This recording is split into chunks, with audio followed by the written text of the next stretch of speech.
जिस परमेश्वर ने सारे ब्रह्मांडों की रचना की है, यानी संसार रूपी वृक्ष की प्रवृत्ति जिससे विस्तार को प्राप्त हुई है, और केवल उसी की भक्ति करो, अपनी भक्ति को भी मना कर दिया उसने, केवल उसकी भक्ति करो। 8वें अध्याय के 1 के उत्तर में बताया है कि परम अक्षर ब्रह्म है। तीसरे मंत्र में कहा है 8वें अध्याय के गीता में कि वो परम अक्षर ब्रह्म है, जिसको जानकर 7वें अध्याय के 29वें श्लोक में कहा है कि जिस तत्परम को जानकर प्राणी केवल जरा और मरण से बड़ा वृद्धावस्था की दुख से और मरण मन मृत्यु के दुख से छूटने का प्रयत्न करते हैं। तो यहाँ गीता ज्ञानदाता 8वें अध्याय के 5 और 7 मंत्र में अपनी भक्ति करने का कहता है कि मेरी भक्ति कर मुझे प्राप्त होगा, लेकिन युद्ध भी करना पड़ेगा। इसलिए युद्ध भी करना पड़ेगा तो शांति नहीं हो सकती। इसलिए 8वें अध्याय के 8, 9, 10 श्लोक में कहा है कि उस परम अक्षर ब्रह्म की भक्ति करेगा, सच्चिदानंद घन ब्रह्म की भक्ति करेगा तो उसको ही प्राप्त होगा और फिर तेरी जन्म मृत्यु कभी नहीं होगी। तो पुण्यात्माओं, अब जो प्रसंग चल रहा था कि वो परमात्मा की परिभाषा का आपको पता होगा, चला, आपको ज्ञान हुआ।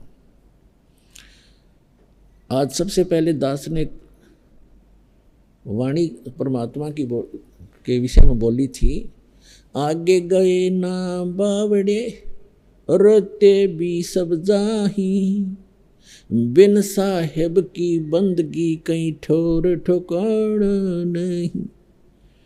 पहले चले गए उन्होंने तो हमें कुछ ज्ञान बताया नहीं, उनके साथ क्या बीता, कहाँ गए, पशु बने, पक्षी बने, स्वर्ग गए, नरक गए, और रहते भी सब जहाँ शेष बचे वो भी ऐसे ही चले जाएंगे।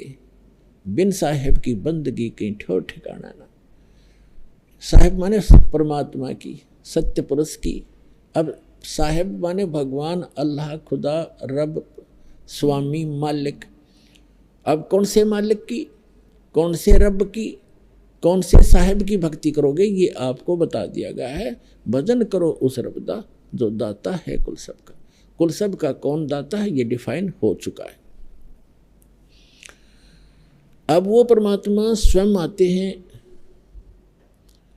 और जैसा आपको बताया कि अच्छी आत्माओं को मिलते हैं तीसरे प्रकार की स्थिति में, और प्रथम प्रकार की स्थिति में तो वो सतलोक में रहते हैं। दूसरे प्रकार की स्थिति में वो एक नवजात शिशु का रूप धारण करके और प्रत्येक युग के प्रारंभ में किसी कमल के फूल पर आकर विराजमान होते हैं।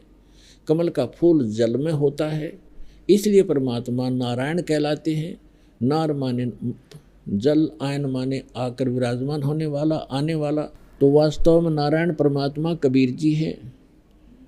अब जैसे ये और भी नारायण कहलाते हैं, थोड़ी बहुत देर से सैया पे लेट के भगवान विष्णु जी को भी नारायण कहने लग गए। इनको भगवान भी कहते हैं, इनको स्वामी भी कहते हैं, लेकिन वास्तव में स्वामी कौन है ये आपको परिभाषित कर दिया।